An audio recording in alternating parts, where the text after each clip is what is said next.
Assalamualaikum warahmatullahi wabarakatuh. Saudara-saudara besar dimanapun saat ini sedang menyaksikan channel siaran Agung Pos Group. Saya bersama saya Imsari Kurin Basri, Sarjana Ilmu Komunikasi. Saat ini kami sedang kedatangan tamu agung dari Jakarta, yaitu salah seorang anggota DPD RI, Ibu Haja Arniza Dilawati SIMM. Selamat sore. Selamat sore, assalamualaikum. Waalaikumsalam. Sehat Bu ya? Alhamdulillah. Kalau saya ini enak komunikasi Bu. Alhamdulillah. Iya. Dari Jakarta kapan Bu? Saya udah 2 hari. 2 hari. Iya, datang ke sini terkait dengan kunjungan kerja. Iya. Dapat inventarisasi masalah untuk wilayah. Oh.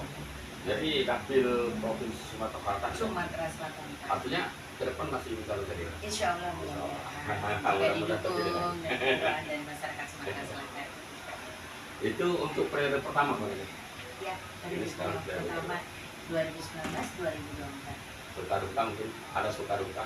Ya, perjalanan suka dan duka pasti ada, karena ini adalah langkah awal pertama kali saya masuk di dunia politik. Iya. Karena sebenarnya kalau mau dibilang apakah ini suatu rencana, Iya. ini bukan merupakan suatu rencana awal dan tidak pernah disepakati sebelumnya. Karena perjalanan saya, kalau saya boleh minta waktu sedikit Ya, Pak siap, Haji, siap. saya diawali dengan latar belakang saya itu adalah seorang tenaga pengajar, tenaga pendidik dari salah satu universitas Ya. yang terkemuka di Sumatera Selatan swasta, Universitas Muhammadiyah Palembang, Di jurusan apa? Fakultas Ekonomi dan Bisnis. Ya. Yang lebih kurang kalau begitu sampai dengan tahun sekarang itu 28 tahunan. Wah, Iya, lumayan lama ya. lumayan lama. Jadi sejak tahun 2011 Kementerian Sosial itu membutuhkan seorang tenaga ahli, dan alhamdulillah karena yang dididik atau disasar adalah tim independensi dari Cedekia, itu artinya universitas swasta, tenaga-tenaga pengajar itu direkrut untuk menjadi salah satu yang akan menjembatani pengelolaan dana bantuan sosial dari Kementerian Sosial, Direktorat Perlindungan Jaminan Sosial. Iya.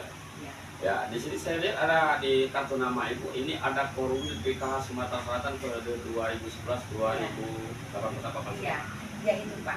Jadi yang dimaksud dengan tenaga ahli di situ, saya diangkat sebagai koordinator wilayah Ya. program Keluarga Harapan, yaitu salah satu program yang dibuat dari program Direktorat Perlindungan Jaminan Sosial dari Kementerian Sosial. Jadi itu sejak 2011 dan bukan berakhir, tapi saya harus mundur karena ya itu tadi bukan dicita-citakan, tapi terbentuk dengan suatu keadaan dan akhirnya kami melangkah ke wakil daerah Provinsi Sumatera Selatan yaitu DPD. Ya. Kalau sekarang sebagai apa di DPD? Saya sekarang alhamdulillah per Agustus kemarin saya berada di Komite 3. Sebelumnya dari tahun pertama sampai dengan tahun ketiga saya berada di Komite 4. Salah satu komite yang merupakan fungsi wajib, yang merupakan bagian daripada alat kelengkapan parlemen yang bergerak di bidang, kalau di 4 itu masalah keuangan, perimbangan keuangan pusat dan daerah. Tapi sekarang kami berada di 3 itu menitik beratkan kepada bidang yang ada kaitannya dengan ekonomi, politik, sosial, budaya, agama, pendidikan, kesehatan. Jadi banyak, hampir rata-rata itu di 3. Ya. Bu, sesuai dengan namanya Dewan Perwakilan Daerah Republik Indonesia, artinya bukan Sumatera Selatan saja yang jadi Seluruh kabupaten kota di Provinsi Sumatera Selatan.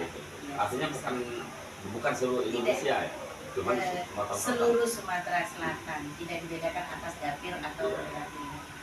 Ada hal-hal yang mendasar yang kendala-kendala dalam tugas itu?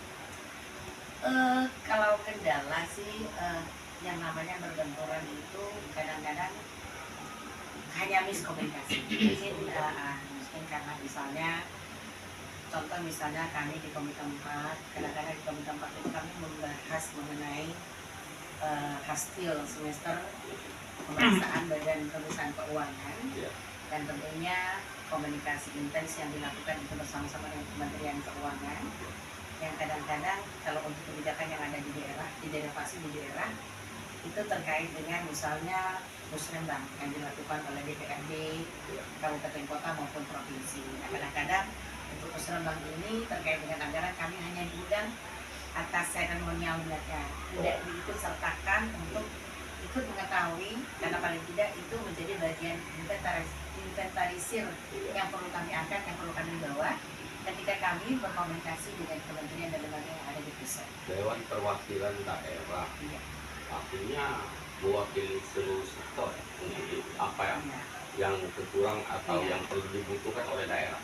Iya, jadi kalau di DPR itu lebih fokus kepada beberapa titik, tapi kami di DPD hampir merupakan bagian dari beberapa titik yang ada di DPR. Yo, Tapi ya perbedaannya adalah karena kalau DPD itu adalah pendukung atau pendukung undang-undang, jadi pengusung undang-undang dan melakukan pengawasan terhadap implementasi undang-undang. Iya. Selama 5 tahun terakhir itu berada di DPD, apa saja yang sudah Ibu perbuat untuk masyarakat Ya, Sumatera Barat? jadi ini hampir menginjak tahun kelima per Oktober nanti, insya Allah. Jadi kami masih memiliki kesempatan bertugas setelah tanggal 14 Februari setelah pesta demokrasi nanti. Selama 4 tahun, katakanlah 4 tahun lebih sedikit, kami sudah berkiprah bagaimana kami memberikan kontribusi kepada masyarakat Sumatera Selatan terkait dengan pertama pada saat kami di bidang 4, komite 4, karena kaitannya itu adalah masalah keuangan negara, perimbangan antara uang pusat dan daerah. Kemudian juga kami juga menjembatani semua hal-hal yang terkait dengan penyimpangan anggaran atau pendanaan, contoh misalnya dana bansos, implementasi dana bansos yang ada di daerah. Nah, salah satunya karena tahun pertama sampai dengan tahun kedua kita di rundung duka wabah dunia COVID-19, dan itu COVID buat saya membawa suatu hikmah, karena tentunya ada banyak refocusing anggaran yang dilakukan dalam pemerintahan yang berdampak kepada harus ada evaluasi pengawasan terhadap dana-dana bansos yang digulirkan baik itu dari pusat maupun di daerah. Tentunya ini menjadi bagian daripada yang kami lakukan untuk melakukan pengawalan dan pengawasan tentang dana keuangan yang digulirkan di bantuan sosial ini. Kalau bansos itu termasuk apa saja? PKH atau? Jadi kalau bansos itu sekarang ini bukan hanya Kementerian Sosial saja, karena kita hanya mendengar kadang-kadang oh ini dari Menteri Sosial, semua mengalami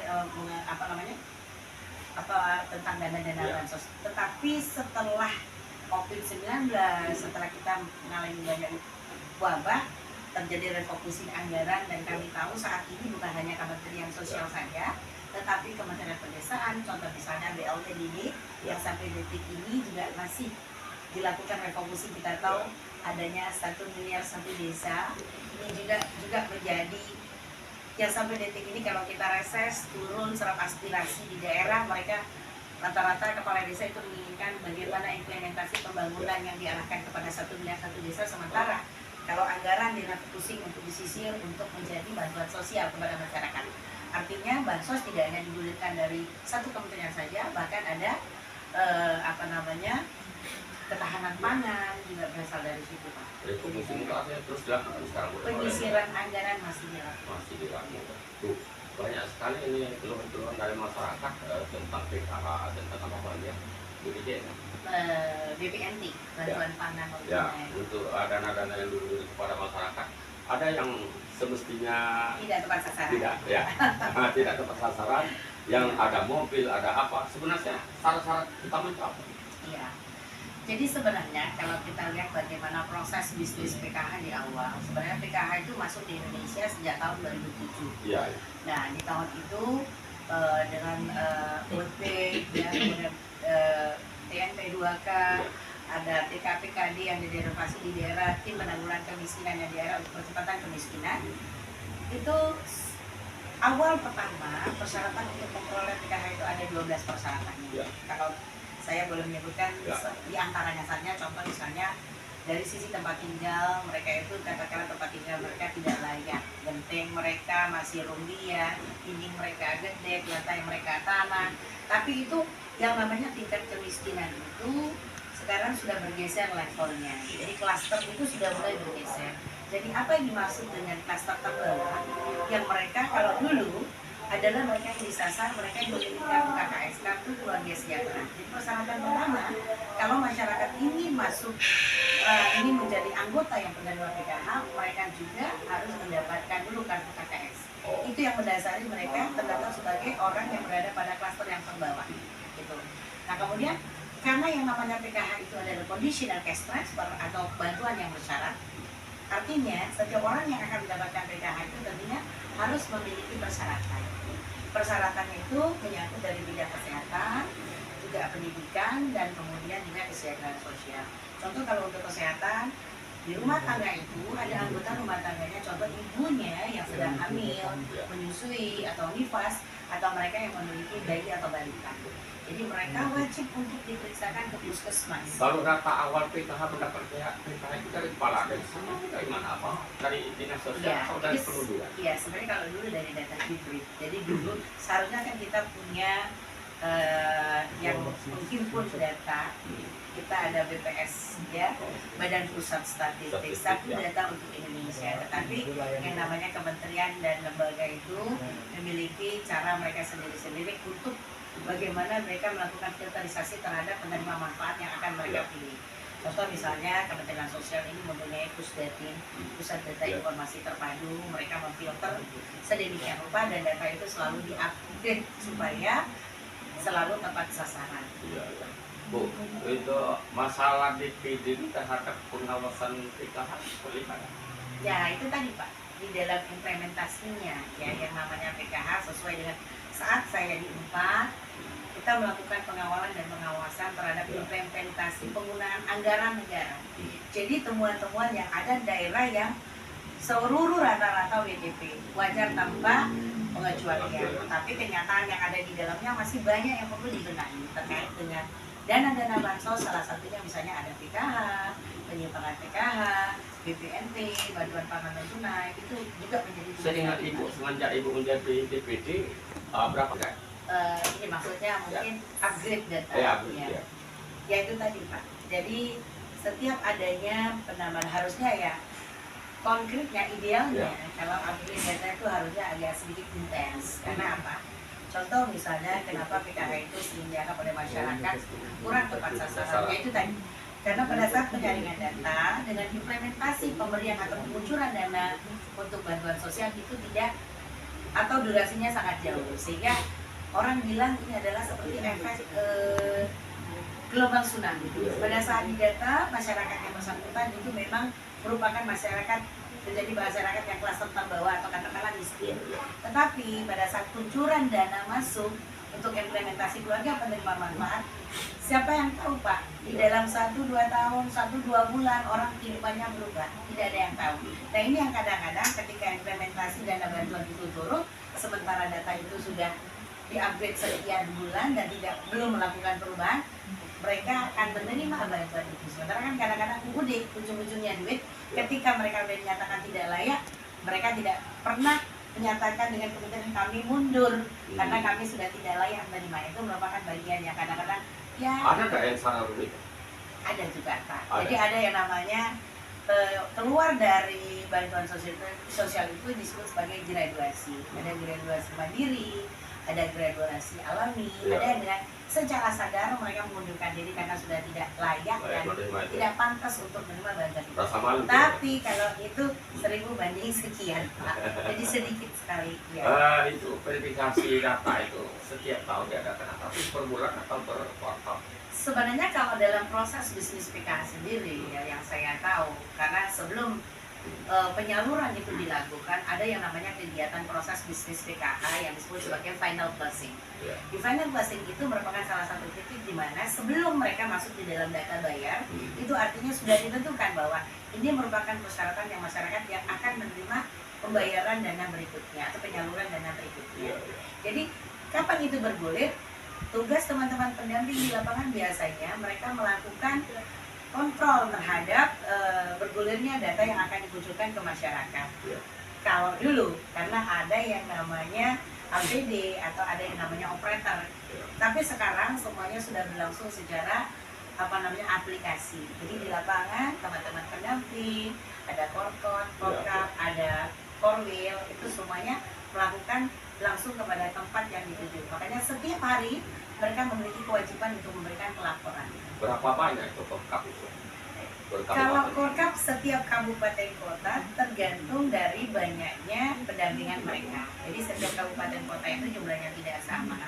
Ada yang jumlah KPM-nya atau keluarga penerima manfaatnya banyak, wilayahnya juga luas, kecamatannya juga banyak. Itu besar. pendamping artinya. Pendamping yang banyak. Iya, pendamping yang paling banyak. Kalau Korkap itu cuma 1-2 orang dalam satu kabupaten. Kalau satu kabupaten itu berapa pendamping?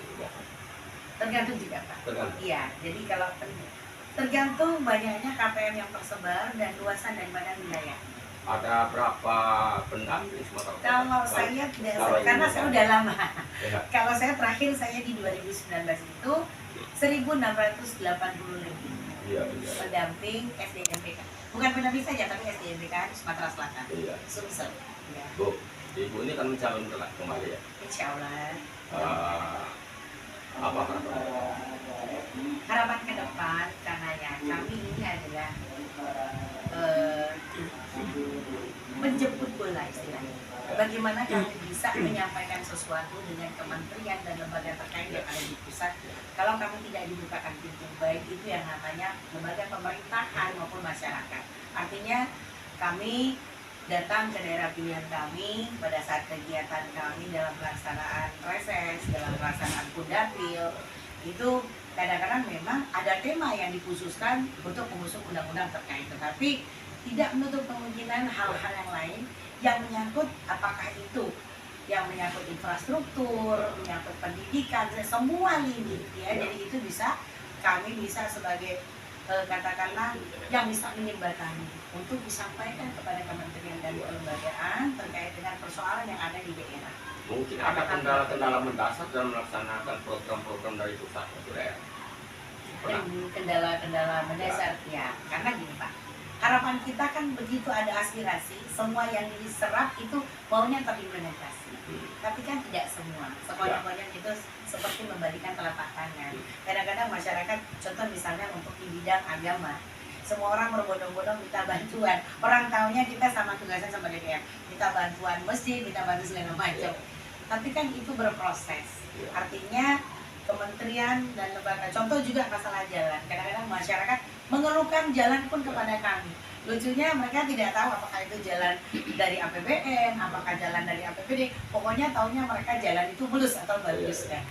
Mereka tidak tahu ini adalah ranah pekerjaan siapa. Tetapi paling tidak ketika itu ada kaitannya dengan pusat, sesekali misalnya kami rapat dengan pimpinan di pusat, katakanlah kementerian atau lembaga terkait, yaitu kami sampaikan. Ya. Pernah nggak program Ibu misalnya disampaikan terkendala oleh pemerintah? Kalau pemerintah setempat, katakanlah provinsi atau kabupaten. Kalau untuk selama saya di DPD tidak ada kendala-kendala yang tidak ada kendala. Maksudnya rata-rata yang dimana pemerintahan yang kami ajak bersama, kadang-kala perwakilan itu pada setiap tema ketika kami ke Kundapil, bukan hanya kami secara pribadi, kadang-kadang ditunjuklah satu wilayah perwakilan seluruh anggota di seluruh Indonesia untuk datang ke daerah kita. Alhamdulillah sampai dengan hari ini tidak ada yang namanya pemerintah tidak mendukung. Contoh misalnya kesiapan untuk pelaksanaan ibadah haji seperti kami di agama kemarin ya. Saat ini kami juga melakukan pengawalan agama tentang ibadah haji. Tentunya kami mengumpulkan stakeholder terkait juga pemerintahan. Ya, insya Allah tidak ada kendalanya. Semua mendukung, bahkan kami disupport sepenuhnya oleh pemerintah. Jadi semuanya direspon. Insya Allah. Ada pesan-pesan mungkin di ujung waktu? Iya. Silakan. Iya. Apa pesan-pesan Ibu kepada masyarakat dan pemerintah? Iya. Dan kepada siapa saja? Baik, terima kasih masyarakat Sumatera Selatan.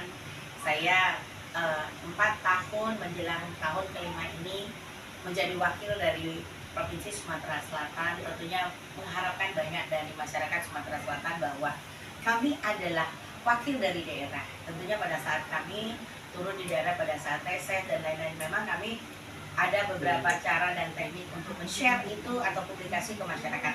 Ada yang melalui Instagram dan lain-lain. Tapi buat masyarakat yang ingin mengetahui lebih banyak bagaimana kegiatan formal yang dilakukan oleh anggota yang terwakilkan dari daerah, itu kami anjurkan untuk melihat dari Instagram formal yang terpantau oleh Badan Pemeriksa Keuangan. Salah satunya adalah DPD RI Provinsi Sumatera Selatan. Semua kegiatan formal yang ada, tidak kacang-kacangan, tidak bungkus, itu bisa dilihat. Jadi tidak tanya-tanya, karena yang saya tahu ini tidak terdengar, ini tidak terdengar. Kami sudah berbuat banyak tapi dikatakan tidak terdengar. Mohon kiranya masyarakat Sumatera Selatan gunakan media kita pada saat ini. Globalisasi internet sudah sangat mendukung kita untuk mengetahui lebih banyak, dan tentunya kita tidak membuang kesempatan kita untuk menunjuk wakil daerah yang bisa kita percaya. Tentunya tidak asal coblos, tapi paling tidak rekam jejak kegiatan-kegiatan yang sudah terwakilkan, terutama itu bisa kita lihat dan kita pantau, supaya ketika ikan ingin memilih kembali, kita melihat bahwa inilah yang diyakini untuk menjadi pimpinan atau wakil yang ada ke depannya. Itu aja. Luar biasa pemirsa.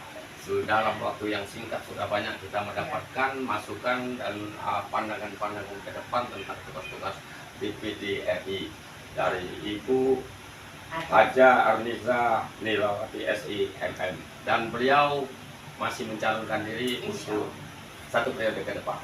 Lebih kurang saya mohon maaf pada Allah, saya mohon ampun. Wassalamualaikum warahmatullahi wabarakatuh. Waalaikumsalam warahmatullahi wabarakatuh. Terima kasih Pak.